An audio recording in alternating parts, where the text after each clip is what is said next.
Hello and welcome to a brand new episode brought to you on the Four-Eyed Radio Network. If you want to see more shows, check out foureyedradio.com, Sorry about that.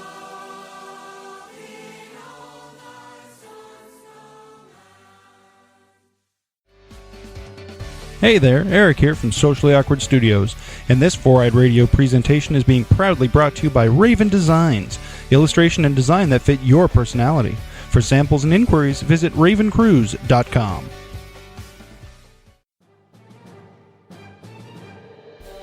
How's it going? Ryan Mitchell here, Power Rangers Lightspeed Rescue, Titanium Ranger. Titanium Power. Little sound clip for you. Just wanted to say, give a shout out to Secret Ranger fan. She couldn't be here, but she is with us in spirit, and we'll talk to you guys later.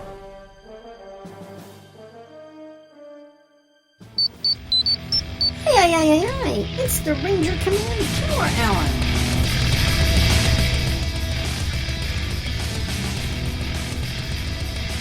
Today on the Power Hour, Episode 20, Ranger Command Post-Power Morphicon Wrap-Up, Part 1, recorded on September 1st, 2014.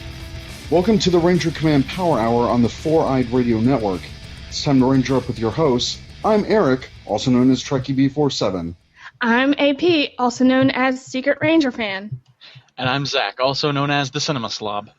This episode is brought to you by Raven Designs, illustration and design that fit your personality. For samples and inquiries, visit ravencruise.com.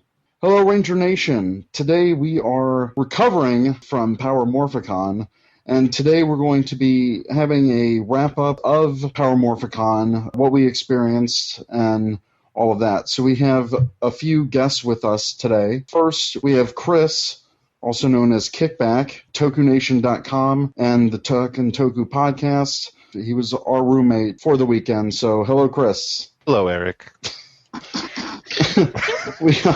Hello. You said that like such a supervillain. Hello, Eric. We also have Matt Jayson, creator of The Ranger short film on funnyordie.com. So welcome, Matt. Yo. I love that I'm the creator of The Ranger. I thought I was going to get Matt, also known as The Ranger, but that's cool. We can do part 2. Matt Jayson, also known as The Ranger. Everyone else got also known as. You're the one and only Matt Jayson. Thank you. Good to be here. We also have Steven Zurita, animator, director, writer, editor, visual effects artist for Annoying Orange. Their greatest Power Ranger short was The Sour Rangers. And he also has HyperDrive pictures on YouTube. They are doing the Power Rangers Essentials series. So welcome, Steven. Hey, good to be here. Thanks for joining us. And we also have Susan Matisse, Public Relations Manager for Austin St. John. Susan, welcome. Hey, darlings, I'm sorry. Nashville traffic is awful sometimes. I love your accent. Thank you. Before we get into the whole Power Morphicon madness, we have a couple news items. First, at Power Morphicon, one of my friends, Tyler Waldman, he's also known to many as host of RangerCast, which was one of the first Power Rangers podcasts. He actually suffered a seizure at Power Morphicon on Friday afternoon of the show and spent the rest of the convention in the hospital. I watched that go down. Oh, you were actually there for that. I was there when it all happened. Oh my gosh. I didn't see it. Matt, you probably saw it, but I guess Austin St. John offered some medical assistance. I was right near Austin St. John's table, and I saw him, some look of urgency came over his face, and I saw him go over like one aisle over to where a man had collapsed, and I saw him and 2 cops, and it looked like an EMT helping him out. I was not even aware of anything happening. I was so immersed in people, hip deep in people in front of his table, that I didn't have any idea anything was going on until they took the poor fellow out on a stretcher. But Austin had apparently gone over there and checked on him and kept an eye on him, and him being an EMT himself. Yeah, fund has been set up on GoFundMe. There was 2 passes donated by the folks over at Ranger Stop Convention to get Tyler to Ranger Stop, which is in November, and it's probably the East Coast Power Morphicon in a sense. They have a lot of Ranger guests that go there. That's in Orlando, right? Yes. So they were raising $1,250. Right now they've raised $1,596 Wow. to pay for his flight, transportation, hotel expenses. And it was recently announced last week that Austin St. John has offered to pay Tyler's flight on his own dime. All of the extra donations after Tyler's guest flight, hotel, and rental car, the rest of that money will go on a visa to help pay some of his hospital expenses. Phenomenal.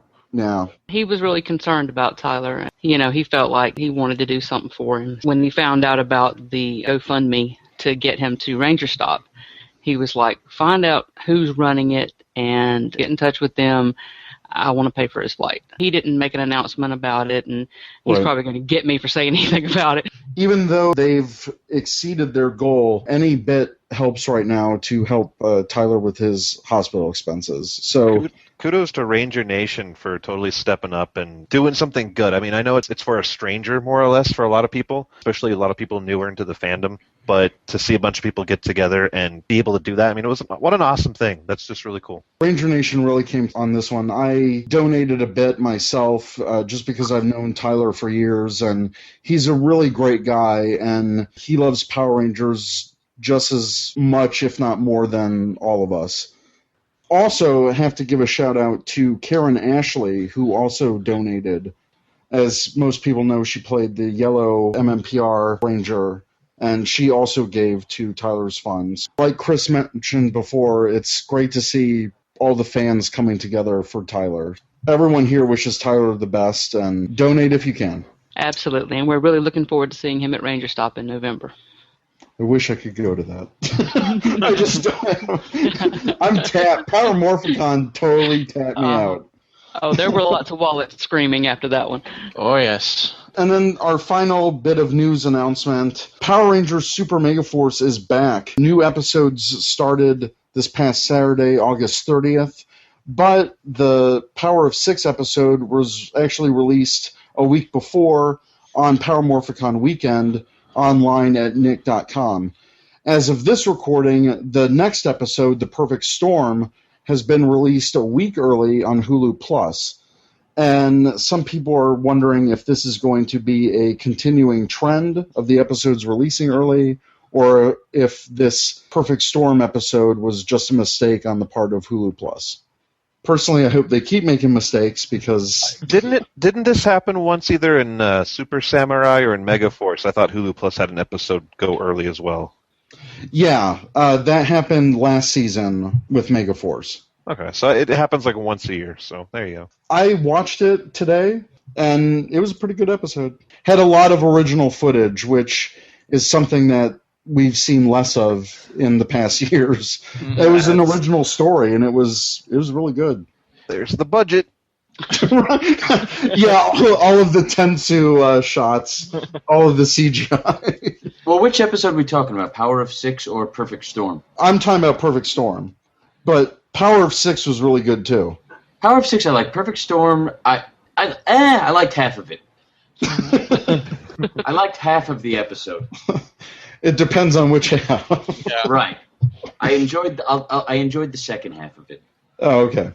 You got to mention what came in that entire episode, too. You got to mention the whole legendary squadron thing. Oh, yeah, that's right. So we finally get the Die Ranger powers. We finally get a name for them, which is the Legendary Squadron. That's going to make people flip. Then we had the Silver Ranger say, oh, but I'll use Mighty Morphin. Even though people know that all of those suits are from the same season in the Sentai, it was, I don't know, kind of odd. But, Chris, you finally got your Gold Ranger appearance. Yeah, and I was actually pretty excited because they didn't just reference, let's use Zeo, they said, let's use the Zeo Crystal to stop them, which shows a little bit of paying attention to continuity. So yeah, they said, let's use the power of the Zeo Crystal. That's awesome.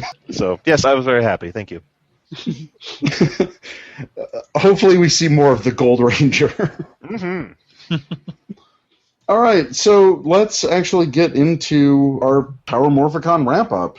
This was my first Power Morphicon. a lot of people here, it was their first. Who else was their first Power Morphicon? Definitely true for me. My first Power Morphicon, my first convention like that in general ever, anyway. So what were your impressions of the convention? It was really cool. I didn't realize that Power Rangers had such a following. I mean, I always knew that they continued season after season, but I didn't know that it was, at the level where you could have conventions that people would fly in for. Friday night was cool, but Saturday it just blew me away as to how many people were there participating in the discussions and buying merchandise and lining up to get autographs. Really blew me away. And then, Steven, was this your first Power Morphicon, or have you gone to others? This was my second. I went to the one in 2012, which was amazing, and this one was just bigger. It's crazy. It's so much more going on. It was a blast. And then, Susan, you've been to all of them, or? No, I didn't get to go to the very first one in 2007, but I've been to the other three so far. It's gotten bigger and bigger every year. I don't see that trend stopping, to be honest with you. After last weekend with that convention, just seeing the amount of lines for just admission, it's going to be crazy. I mean, they'd be crazy not to do another one. And they actually did announce that there will be another Power Morphicon in 2016, which is going to be nuts because the movie releases a month before, if they have it in August. That's going to be insane with the new movie. They usually do it every 2 years instead of annually? Yeah, it's every 2 years. I guess it gives enough time for fans to save their money and also for them to prepare and get a impressive guest list, because this was the biggest that they had in terms of guests as well. Mm-hmm. Wow. And they also work in conjunction with Make-A-Wish Foundation. So maybe the 2 years gives time for more kids whose wishes are to meet the Power Rangers, for them to organize something with the foundation as well. Personally, I'm glad it's every 2 years because I don't think I can afford it every year. Yeah, I gotta agree with that. It would just be too much. Yeah, and when you have fellows that come over from the UK, like we had a large UK contingent there, folks from Australia and all over. Wow. And that is not a cheap trip. I know they would probably like it to be every year, but financially, not so much. Yeah, I'm lucky. I just drive over from Burbank. Travel expenses are nothing. Oh, get out of here. Yeah, I gotta chime in on that. It was an easy drive from Silver Lake for me. Yeah, I was living in Los Angeles for the first Power Morphicon, so it was a simple train ride and then a cab. Yep. Oh gosh, it was 4.5 hour flight for me, and all the way over there, I was like, okay, don't whine, because I'm thinking about my guys coming from London, and that's an 11-hour flight. Ooh. 4 hours you can do, okay? If you're not 11. I would do 11 hours for Power Morphicon. Of the people who have gone to the past Power Morphicons, how do you think this one compared to the other PMCs? Obviously, it was larger.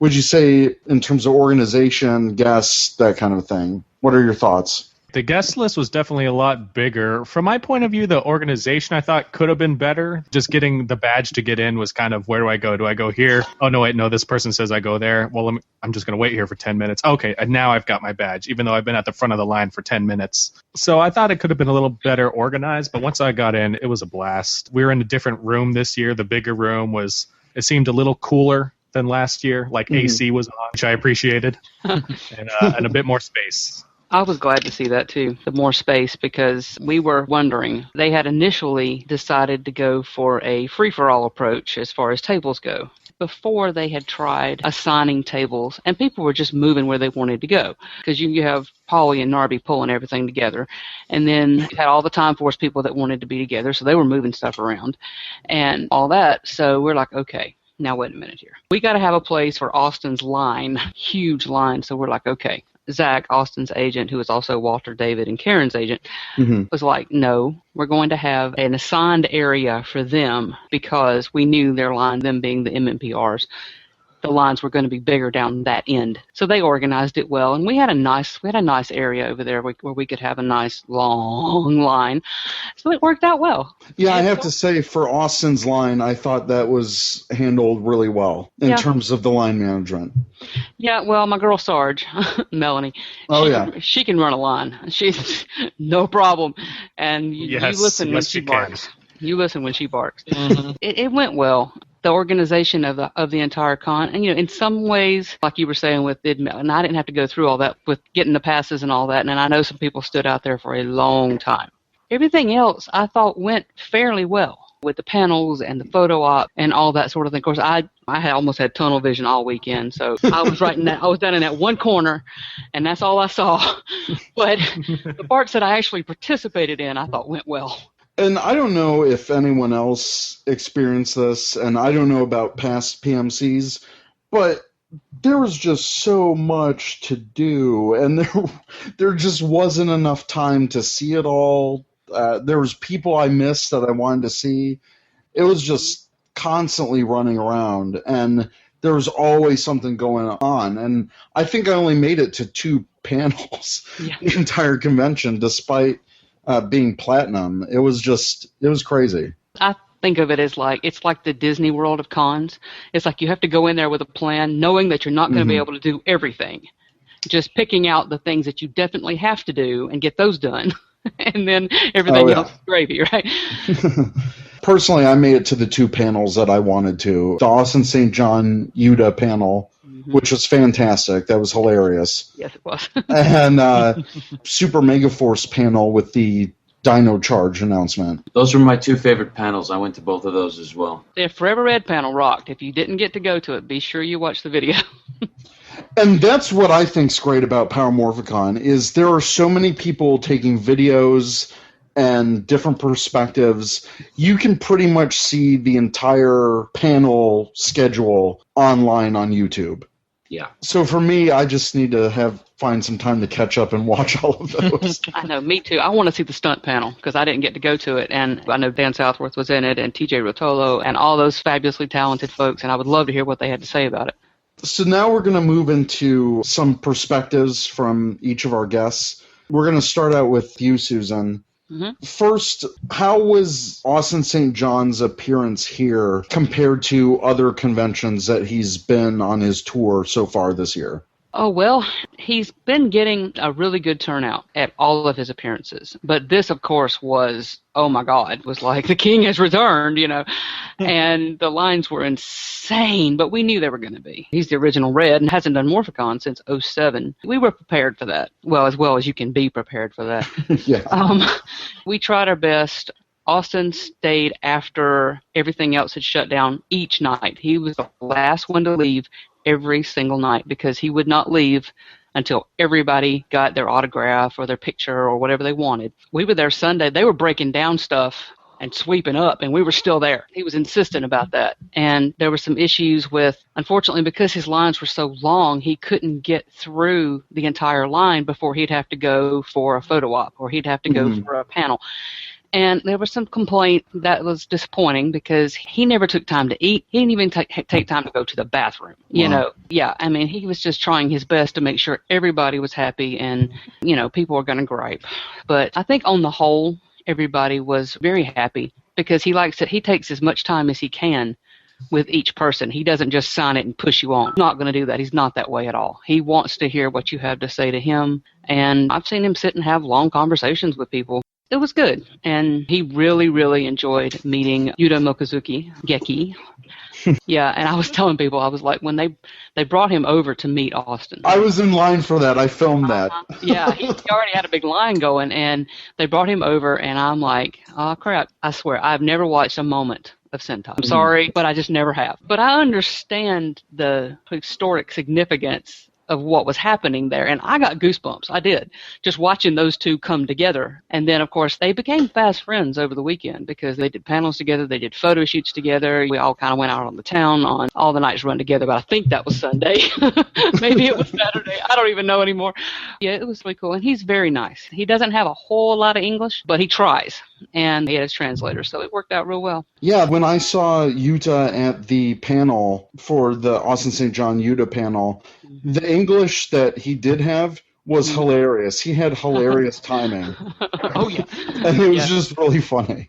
Yeah, he's great. He's really very funny. I wish I could understand what he says in his native language because I'm sure he's hilarious. But, yeah, it went real well. The photo shoots went well. We're all very happy with it. I was very impressed with how Austin, even knowing the line was long, he didn't really seem to shuffle anyone through. He really took his time and seemed to be talking to people and was very engaging. Really gained even more respect for him that week than I already had. Oh, yeah. He's not going to rush people. He's not. Yeah. And he insists on anybody in a wheelchair or on crutches, having any mobility issues, are brought to the front of the line. Anybody in uniform, any kind of public servant at all, fire, EMT, military, of course, anybody like that, they're brought to the front of the line. And he's insistent upon that. He cares a whole lot about his fans. He really does. I think that shows. I know when I was in line on Friday, being one of the first, and when he first came out, he took the time to shake everyone's hand that was currently in line when he showed up. Yeah. And I thought that said a lot about him, too. Yeah, he definitely wants to connect as much as possible with his fans. He's doing this to get out and meet everybody that he had no idea everybody was still there. And Walter's like, come on, man, you need to do some cons. And Austin's like, that was 20 years ago, man. But he sees now. I heard that from a lot of first-time Ranger actors that went to this convention. They simply have no idea. They had no idea until Power Morphicon that there was still such an interest. And I think any remaining actors who haven't gone to cons, if someone just tells them, hey, this is a big deal for people, I think anyone would sign up to have that experience. Oh, yeah. I know even personally, I had no idea the fandom was this huge before I got into it. Because, as like I've said on previous shows, I didn't grow up watching it. My daughter grew up watching it, and I watched it with her. And that's how I knew anything about it. And then I kind of fell into it. And then the more I got into it, I'm like, wow, this is huge. And it's only grown since then. And that was only 5 or 6 years ago. Because I've had people ask me, is there enough Ranger presence out there to really do a con dedicated just to Power Rangers? And I'm like, oh, heck yes. No worries. One cool thing about Austin and Yuta that a lot of people probably don't realize is that those solo panels, there are supposed to be 2, but unfortunately the second one didn't happen because his line was so massive and he just could not leave them again. But that was supposed to be just him. And he's like, no, Yuta is coming with me. And then when he came into the Forever Red panel and he made his entrance, which we planned that, yes. He purposely came in a little bit late so he could deliver that line from Forever Red. He insisted that Yuta come with him and come up on stage at the same time with him. And he also directed a question or two down that way when they were all about asking him questions. And he was like, well, let's ask our other original down there on the other end. So I think that says a lot about him, that he's not there just for the spotlight, that he really wanted Yuta to feel comfortable and enjoy the con as well. And it seemed like they got along great, at least in the interactions that I saw. Oh, they did, believe me. We're going to shift our perspective over to Matt. So, Matt, first Power Morphicon, first experience at a convention, and you were coming into this with your newest film, The Ranger. Yes. How was the fan response at Power Morphicon? It was incredible. Everyone that came up to me had very positive things to say. And it's not like I was swarmed. Once in a while, someone would come up to me and, oh, hey, I saw The Ranger. I liked it. When I first created it, I didn't even know that there was such a fan base. I thought I would just make something with a little twist at the end. Or in this case, it really turned out to be a big twist. I guess my big worry when I first made it was that Ranger fans wouldn't respond well to it. Maybe I was desecrating their temple as how they perceived the Rangers to be, because I was going on this darker route with it. But everyone seems to like it. Everyone who came up to me was really nice. What's your experience from seeing the fandom since those early days of Mighty Morphin all the way up to Power Morphicon? Like you said, you had no idea that the fans were this huge? I had no idea. I mean, I knew once I started getting a lot of response on Twitter and Facebook and YouTube, once the film started getting a lot of views, that there was a huge presence out there. But when I got the message that I was invited to Power Morphicon, I said, oh, this is this little get-together of Power Ranger fans. And then I saw it was at the Pasadena Convention Center. I'm like, oh, it's the legitimate convention. And then, of course, I show up there and I see all the people, and it just blew me away. I was a little nervous going in there because, again, I really only watched up to Zeo. So my knowledge of the entire series is, I was worried that I wouldn't be able to speak intelligently to people if they were asking questions about past series and stuff. Well, since then, have you gone back and watched any episodes from previous seasons? I have. I started, because there's so much of it, I started polling people on Twitter what some of their favorite seasons were, and I started watching some of them. I watched RPM, I believe, was like the post-apocalyptic one when they're all in. I saw, and of course I can't watch every single episode, so I jump around, and I saw some of that, and after that I saw Jungle Fury, which I absolutely loved. Like RPM I liked, but Jungle Fury I thought had a lot of the elements of old kung fu movies, which I loved, with having animal spirits, and I thought the actors in it, they really looked like legitimate martial artists. I know a lot of them, they're actors, and then a lot of the action sequences happens when they're in costume, but like in Jungle Fury, they fought a lot on their own, using an incredible array of martial arts skills. Lately, I've been watching Ninja Storm, which I've been enjoying as well. And of course, the one that's going on as Super Mega Force. Well, those are all great seasons. I think everyone can find something different in all of these seasons. But yeah, Jungle Fury, I know one of our listeners, RJ Uchi, he's going to love your response to that because he's a huge Jungle Fury fan. Need to watch Time Force. Time Force will be the next one. Oh, yeah. The writing is excellent in Time Force. It really is. Oh, cool. That'll be next in the queue. I was actually going to ask what's the next one I should see, but I'm just going to go with that one. Yes, I would. I'm also biased SPD. Yeah, SPD and Time Force. SPD is fantastic. SPD is good too. A lot of people on Twitter mentioned SPD. SPD, RPM, Jungle Fury, those all seem to come up a lot, as well as the original one. But I'd see. I actually have been going back and watching the original too, because I certainly haven't seen all of them. So it's been catching up with my childhood again, which has been kind of cool. Yeah, you should definitely try In Space solely for the finale alone. That's probably the best way to wrap up that original arc if you're looking for things to watch. Oh, cool. I'll definitely do that. And the Forever Red episode, of course. That one I saw one day just randomly online. I was looking at old Power Ranger clips, and that Forever Red, I saw it, and I absolutely loved it. I particularly loved, from an acting standpoint, where I come from, Austin St. John in it, because in the original, he was really nice and innocent and fresh-faced and good-natured. And then in Red, I'm like, whoa, he's got like a little bit of an attitude. And, you think about it, and it's like, well, of course he's got an attitude. I took down Rita Repulsa and Lord Zed and, what was his name, Mondo? King Mondo? Right. He's gone through so much, and then some new guy goes to try to shake his hand. He's like, yeah, okay, let's see you prove yourself. I'm a former firefighter myself. It's very common to kind of bust on the new guys like that, and I felt a little bit of that as well. So that particularly was my favorite bit in the episode, when he didn't shake the guy's hand at first. He even called him a newbie in the episode. Yo. Or rookie. He said rookie or newbie. I think it was rookie. Yeah. The word we use in the fire department is probie, but it's almost like I heard someone in a fire department addressing a probie, which I loved. Austin's favorite part of that episode is his entrance when he gets off the bike and takes off the helmet and turns around. He was like, I felt like I was in a shampoo commercial. Like I had to just toss my hair. And for the Forever Red panel at Morphicon, I was like, you've got to do the line. You've got to. He got this evil grin on his face, and he's like, all right. But what I love about Forever Red is you can tell who is actually a martial artist in that and who's not. Because they keep the shots tight on the people who actually can do their own fighting, like Austin and Dan and Frank, people like that. And then they pull back from the ones that aren't really martial artists, just so you can tell that's not a stuntman. Yeah, it is. I got to go back and watch that one again. Matt, what else did you get to see at the convention? What were some of your favorite experiences? Was it the panels? Was it just meeting fans? The panels were really, really, really cool. I felt that all the speakers were really engaging. They were really good about answering questions.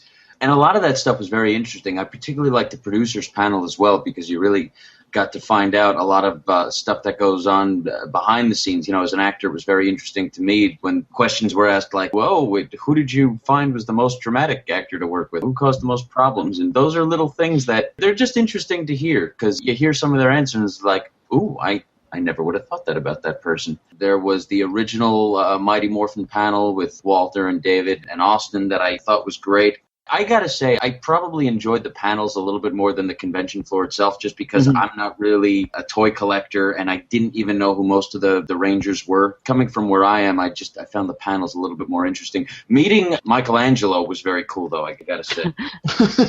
When you were on the show floor, did you buy anything? There was one thing that I bought. I will turn on my video here.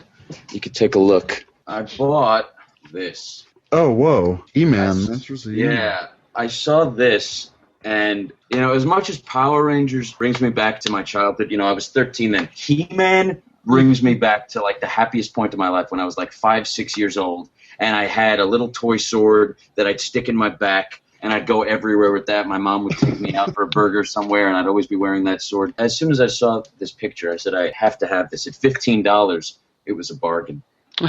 Yeah, that's not bad. Very cool. Very cool. Nice one. Thank you. I mean, I already have a Legacy Morpher, so what else am I going to buy? I thought about buying a little Red Ranger figurine, and I thought, maybe, save it for another time, maybe. We'll send you one, Matt, okay? Oh, thank you. We'll say no. Now we're going to move on to Steven. Hey. So, hey. Now, you have your own channel, the HyperDrive. Yeah, HyperDrive Pictures. With your Power Rangers Essentials series. So could you tell us a little bit about that? Yeah, basically it's 4 episodes in, but the idea of it is, let's say 2 years from now, the movie's about to come out, and you haven't watched Power Rangers since you were a kid, and you want to kind of catch up on it, and you don't want to watch there's over 100 episodes of Mighty Morphin. Maybe I can boil it down to 30 must-see episodes that give you the whole story.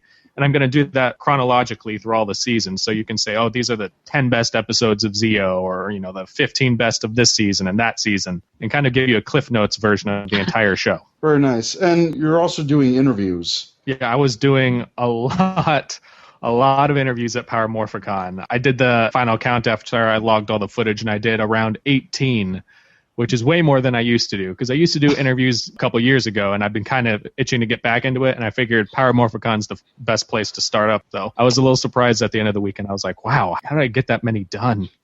Crazy. Yeah, I watched your recap video. So you had a full crew. Right. It's a crew of people I've been working with since college. We'd all been doing interviews in some form or another, usually on film premieres and red carpets. And I think the biggest one we did was Scott Pilgrim versus the World, the Michael Cera movie. Yeah. And we interviewed the cast of that, and it was kind of crazy to take that crew over in LA now and do all these interviews. We didn't have much rust to work through, and it kind of worked like a well-oiled machine, luckily. As an interviewer doing these interviews, what was it like interviewing former cast members and people that you've watched on the show? It was crazy. It's really different than your typical celebrity interview. Like the Scott Pilgrim example, it was very easy, I thought. But then when I come to Morphicon, in the back of my mind, I'm thinking, oh my gosh, I grew up imitating these people, and don't ask something embarrassing. I mean, the first Morphicon, I wasn't even doing interviews, and I had to work up a lot of courage just to say hi to these people. So the second time around, it was much easier. Overall, it was pretty fun, and I found it a lot easier. I'd seen these episodes so many times to just kind of make up questions on the fly and go where they wanted to go. So, if they wanted to talk about a certain aspect of their time on the show, I would ask them more about that than running down my set list of questions. As someone who was covering all these interviews and all that stuff, did you have time to experience the rest of the convention? No, not really. I pretty much missed all the panels. I saw the Mega 64 panel because that was after everything had finished up. But really, I spent my entire time on the showroom floor. And I figured so many people film them, I'll be able to catch them on YouTube later. Yeah. So I didn't get to do any panels this year. I think it was worth it. I got to make pretty meaningful connections with a lot of, like I said, the Rangers I grew up watching and imitating. And at one point, Karen Ashley even complimented me on my interviewing skills after the interview, and I was just really blown away by that. And that was the last interview of the day, so I was smiling on the whole car ride home. She is such a sweetheart. Gotta love Karen. Oh, yeah. Oh, yeah. There seemed to be a lot of press coverage for this event. So this is a question for everyone. What are your thoughts on this new resurgence of popularity for Power Rangers? All the attention that it seems to be getting, and now with the announcement of the movie, and just from what you've seen at the convention. For me, well, it's great. Yeah, it was a lot of fun. I went through a phase in life where it was definitely not cool to like Power Rangers, but I stuck with it. And then now it's just kind of funny, and I'm laughing at everyone else now that it's coming back into the cool thing, and there's going to be these movies, and everybody's going to be buying all these toys again going, oh, man, I remember this. So Go ahead. I'm with you. I completely watched Power Rangers in secret. It was not the cool thing to watch. I went home, and it was my own little thing I enjoyed. There was a friend that I had in high school that we talked about it every now and then, but I really was the only guy, I thought, in my school. There were probably a lot of other closet fans, too, that watched it. I was 13 or 14, and I think it was meant for a younger audience, but I thought it was awesome. Mm-hmm. And I tell you what I do is, even out there, we got one of the shuttle drivers from the hotel, and a lot of times they don't really know what's going on in the convention center. But we were talking about the convention and the fact that we had some Japanese guests and all this other kind of stuff. And I looked at him and I was like, okay, well, he's about the right age. And I'm like, well, you watched the show when you was young, didn't you? And he couldn't say anything. And I'm like, come on now, don't front. You know you did. And he's like, yes, I did. And I always do that to people. I'm like, don't front. You know you watched it. And you get these people going, yeah, I watched it. I'm like, that's what I thought. All right. But, yeah, I think it's great, particularly with Netflix having all of the seasons on it, the DVDs that have been put out. We see them coming up to the table all the time. We have people that are parents of young children. They grew up watching the show, and now they're introducing it to their children. And it's amazing how many of these little kids know who Austin is. Because you'd expect them to know Megaforce and Samurai, and right. They know, and it's amazing. And Austin just loves talking. He loves kids. He's all about talking to them. I think it's great for the fandom and for the franchise, a bit of a second life. Yeah, and definitely seeing that, even at the Power Force breakfast, seeing Saban's commitment to the future of the franchise. I think we're in for some surprises, and I think the movie announcement was kind of a shock to everyone. I can only imagine what 2016 Morphicon is going to be like. That's going to be insane. Yeah, it is. I'll tell you, with the new vigor for Power Rangers, it certainly, for me as an actor-filmmaker, has inspired me to make more episodes. Now, knowing that there's such a huge following, I'm already working on other content to put out. We're looking forward to that.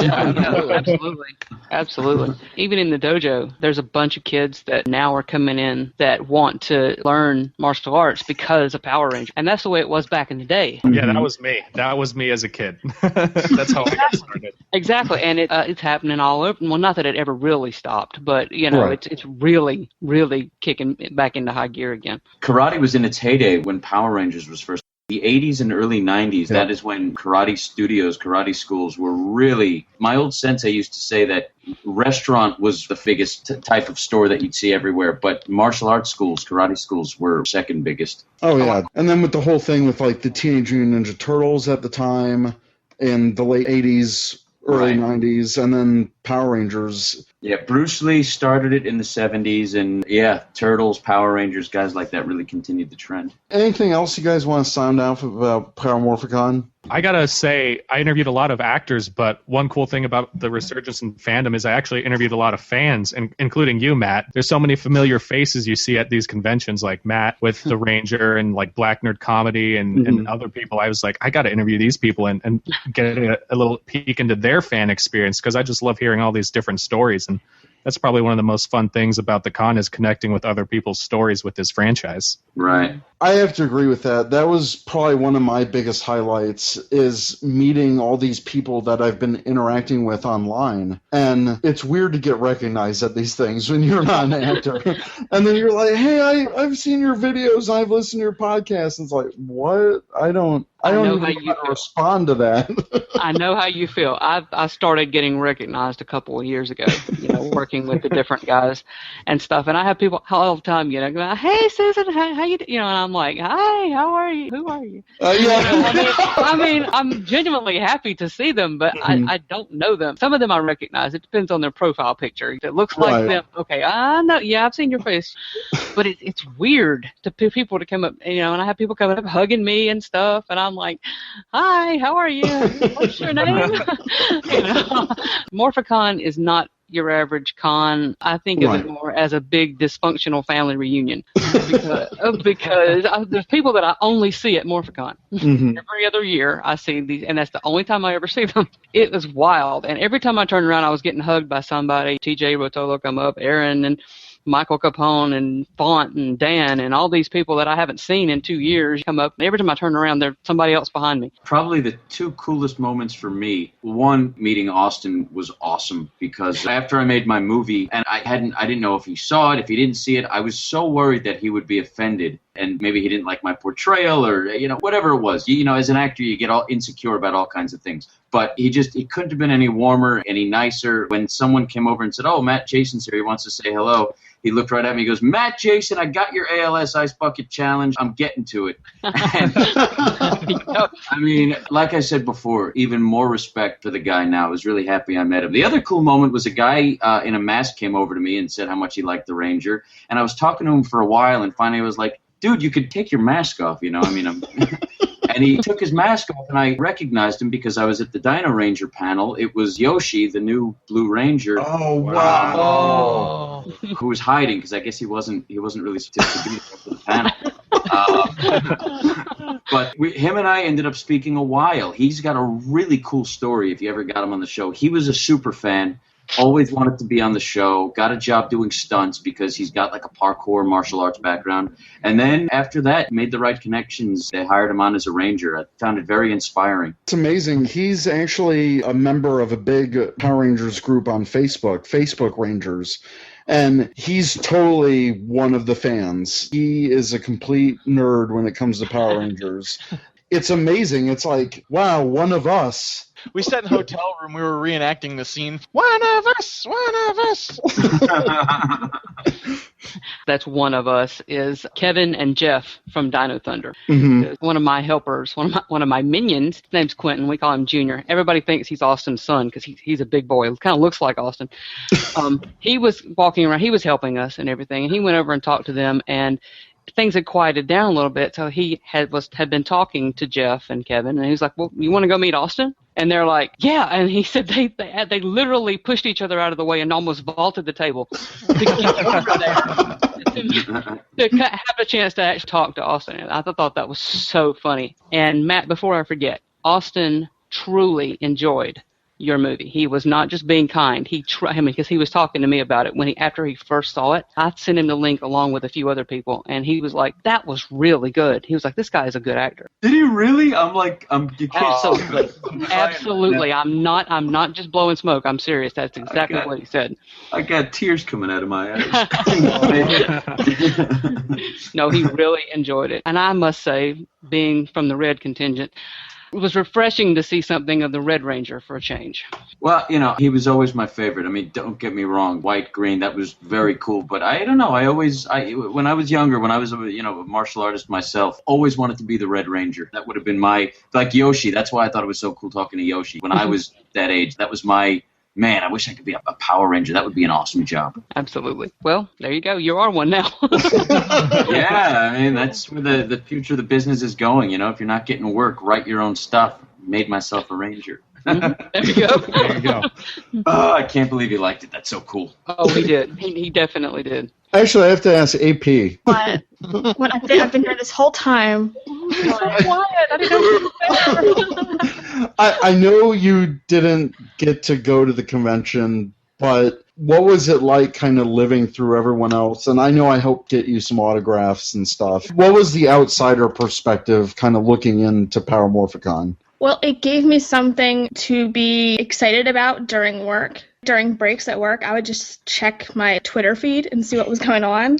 Like a bright spot in my day. It was really neat to see all the different Ranger actors get back together, and I really liked that. And I've already decided at the next one I'm going to reveal who I am to everybody, so... Oh my gosh. I know. Heard it here first.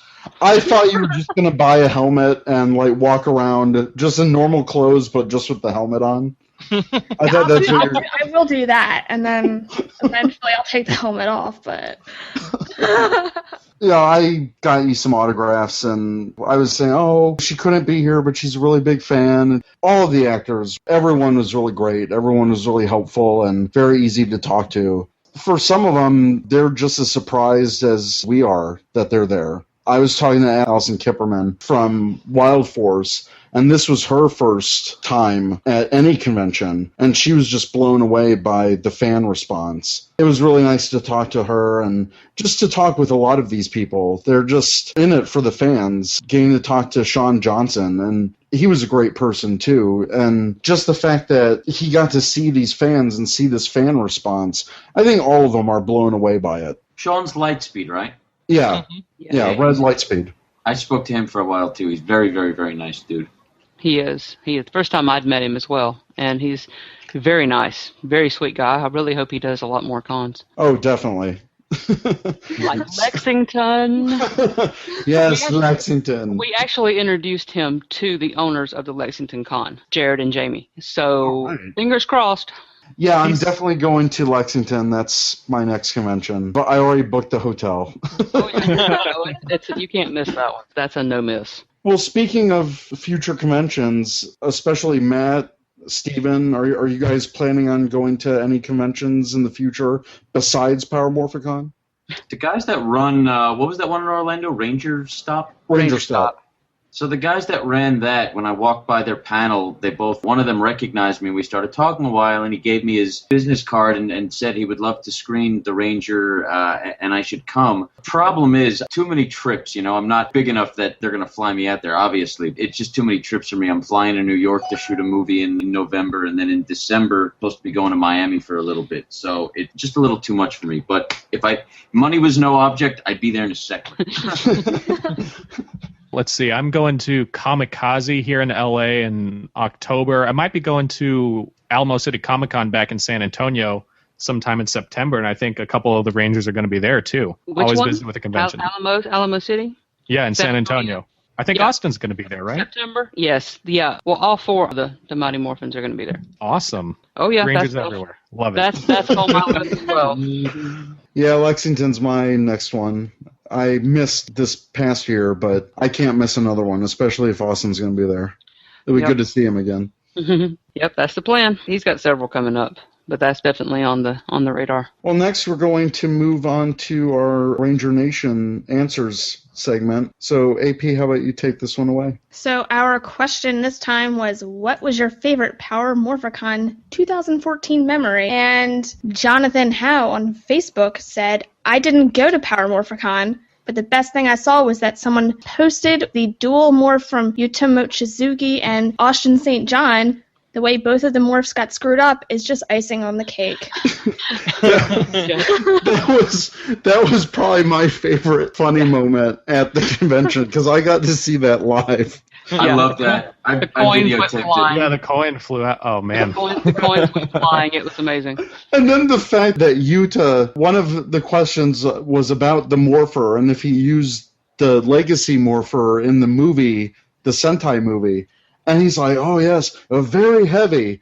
And, for having him to go, oh, it's very heavy, during his morph, it completely flies out of his hand. That was just hilarious. I think it was awesome that it happened to both of them. Yeah. That was great. Must be a red thing. I don't know. In their defense, because owning a legacy morpher and learning how to use it when I first got it, there is that button in the back that's very easy to push. Yeah, that's what's happening. I'm banging my knuckles up against that. And especially, when you're doing it with full commitment like they are, very easy for a coin to fly out. I think Austin's coin went like 20 feet. Yeah, Austin's got mitt. He's got big hands, and so of course he's got that thing on his hand. Obviously, when it pushes that button, and the coin goes ding off in his face. It happened more than once. So Vince Areola said, I have a few. I made new friends from standing in line for a good while. We hung out at random times, and it was great. Guest-wise, it was meeting Ari Boyland from RPM. The Megaforce cast signing was great since we got to meet face-to-face. And also seeing Aaron Cahill after 4 years was like a reunion. It was great this year. I enjoyed all the guests, but those were my top faves. I have to say, Aaron Cahill is truly one of the sweetest people ever. Is she not? I adore her. Yeah, she is so sweet. I actually designed one of her autograph pictures that they, I guess, used for the VIP event. And then I went to go up to have it signed, and she was like, oh my gosh. But the thing was, she was giving everyone hugs. She's just so great and, yeah, very friendly. She's probably one of the nicest people. Yeah. And she hugs everybody, so she does. She's such a sweetheart.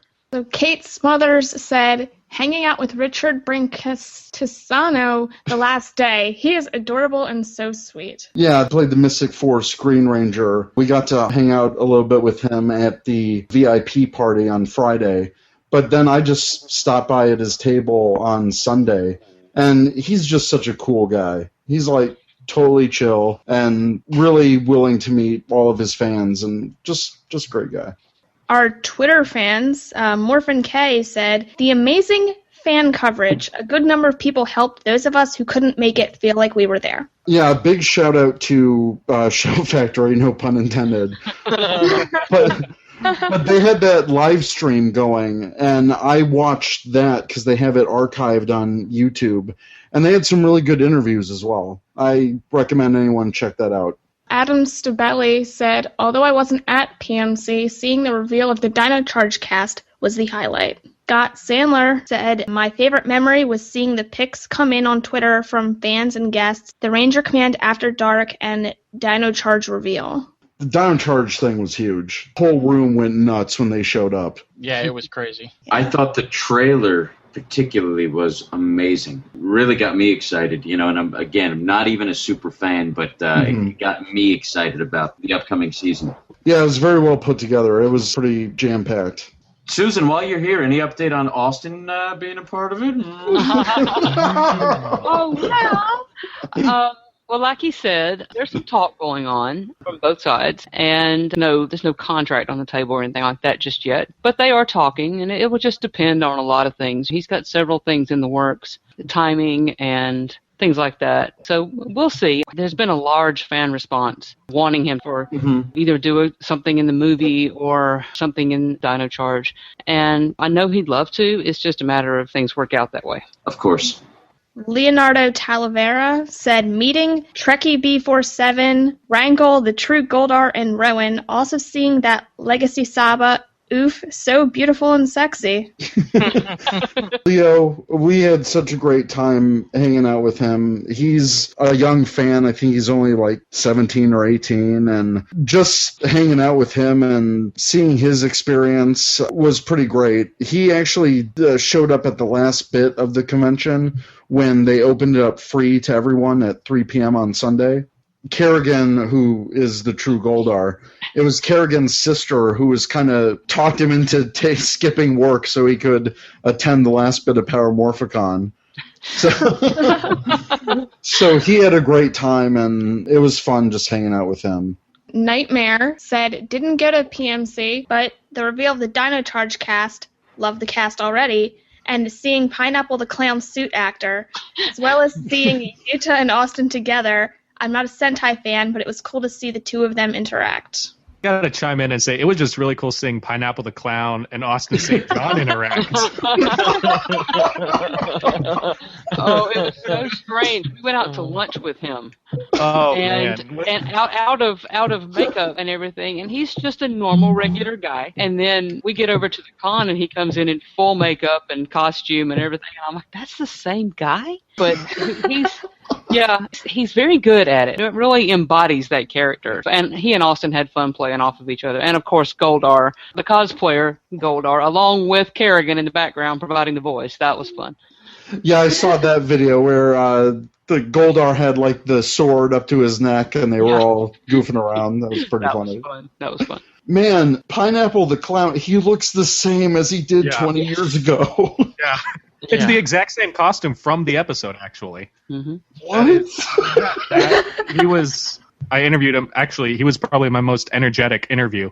But yeah, Saban didn't give him a costume for that episode. He made that costume, went in for the episode, and then took it back home with him. And then he dug it back out for this convention 20 years later. Wow. That's awesome. That's insane. Yeah. You know, while we're on the topic of looking like they haven't aged, Walter Jones looks exactly the same as he did in the episode. I don't know what he does, if he like does cleanses and a vegan or whatever, but oh my God, he looks. I haven't seen him, since the episode. He looks exactly the same. It blew my mind. You want to know what he says about that? Because he gets that a lot. He was like, well, salsa dancing, first of all. And secondly, he'll look at you, grin, and wink at you and say, black don't crack, baby. I'm kidding. And I mean, you can't argue with that, can you? Oh my gosh. In his case, certainly not.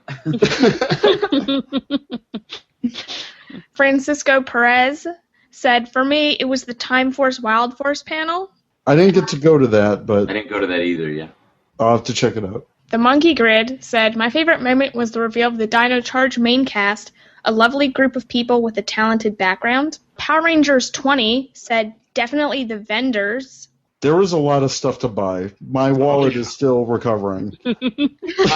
I went in Friday afternoon and came out broke. Like that was it. Within an hour, I think. Within like 10 minutes, I was, well, that's it for me. I've got money for food for the weekend, and that's about it.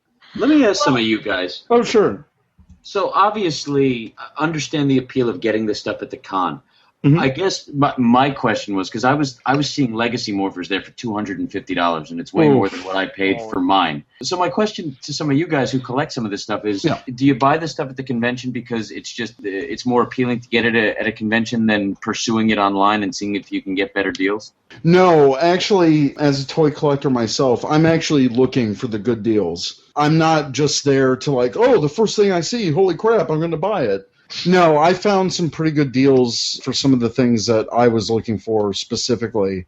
I try to save my con shopping, at least for the merchandise side, towards either the very beginning when you know something is rare and you can't find it again, and you know someone else is going to snatch it up, or the last day of the convention when these vendors are just trying to get rid of stuff and they discount things. Yeah. And they have stock, but it's like we want to pack up and take as less of this as possible. You definitely see some prices lower. Okay, that was my thought, because the first day everything looked expensive, and there's a ski convention that comes to LA every year that I go to because I'm an avid skier. I find that on Sunday it's the same deal, especially at the end of the day Sunday, they're all just trying to get rid of stuff. You can find amazing deals. I guess it's true with this too. Yeah, that's pretty much a rule for any convention like this. If you can wait out and you know that they have a lot of something, just hold on to your money till that last day. And that's the thing, I was surprised. I thought, which was a significant amount of money to the convention, and I was surprised I had a lot of money to deposit when I got back home. And I thought I was going to blow through all of that, but I actually surprised myself this convention, so... Yeah, it's a good feeling. Yeah. Did you guys get to look at any of the art that was on? So there were several very talented artists. I did. Yeah. There was a lot of... One of the guys is the artist for the official Godzilla comics, which I thought was very fitting for Power Morphicon. But yeah, a lot of great artists. Oh, yeah. One of my new prized possessions is the exclusive Morphicon print that Daniel Coney did with Austin and Utah, and I got both of them to sign it. Now I got to put it in a frame, and that was really cool. And Travis Earls and James Griffiths, or Griff, they do. Oh, Griff is wow, he's incredible. Yeah, he did that one for Austin, the battle worn Red Ranger. That was a request from Austin, and it turned out amazing. Nice. I like all of his style. I like the one I really like is Jayson Fonts, where the helmet is half forming on him and he's got his arm up, and yeah, Griff is very talented. Very jealous of some of the talent of these artists. I know, me too. As far as artists go, I have to give a shout out to Scott Shaw, who had a booth there, because he actually does the art for Annoying Orange Comics, and then he was doing Power Rangers art. I texted my boss. I was like, "You'll never guess who's here. It's Scott." because I'd actually I'd taken off of work to go to the convention, and I was like, hey, this guy that we work with is here, so I'm kind of working. We're talking and stuff. But, it's a small world. It's crazy. It is a very small world. Okay, so the next one, Mecha Ranger said, since I wasn't there, I'm not sure if this counts, but all the Dino Charge stuff is very exciting, which I think we can all agree on that. A lot of buzz for Dino Charge. George Hansen Jr. said, more than one singular moment or panel, I have to say that my favorite thing to come out of PMC are the smiles. Seeing photos of fans big and small with huge grins across their faces is what makes PMC special for me. It's magical. I think we can all agree on that. Joey ZDX said, meeting all the actors, especially Austin St. John, Christopher Lee, and Yuta, as well as getting a game figure art. Gaim, whatever. I don't care. You think I care? No, but yeah, whatever he said. Well, I think Power Morphicon was a huge success. I can't wait to go to the next one. It's going to be probably 20 times crazier. I'm not sure that's possible. I don't know. It may be. Yep, if I'm there, it might just be. It might be. Then it's going to get off the chain. You never know what I'm going to do. Well, I want to thank all of you guys for joining us on this episode today. Thank you for sharing your experiences, and any messages to anyone who maybe is on the fence about going to Power Morphicon. Just go. You've got to go. Yes, you've got plenty of time now to start saving up for the next one. 2 years. Yep, budget yourself and get yourself there. It's definitely worth it. It's a lot of fun. It's definitely worth it for me. Your inner child will thank you. Mine did.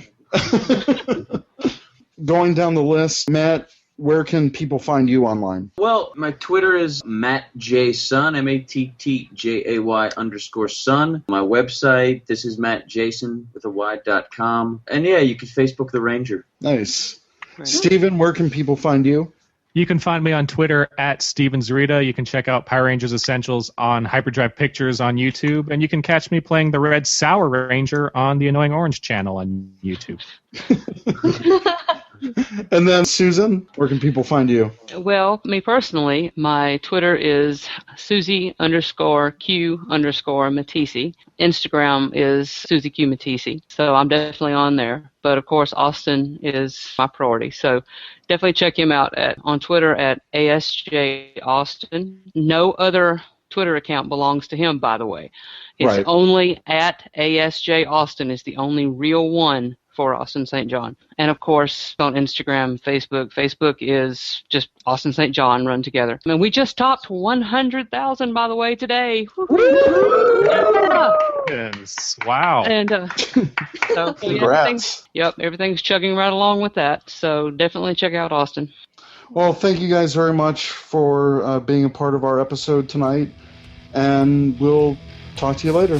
Thanks for having us. Thanks. Thank you, Sugar. Bye, darling. Bye, darling. You've been listening to the Ranger Command Power Hour, only on the Four-Eyed Radio Network. You can catch a new episode every other Saturday. Find us on the Morphing Grid at www.rangercommand.com. Follow us on Twitter at RangerCommandPH and like us on Facebook.com/Ranger Command Power Hour.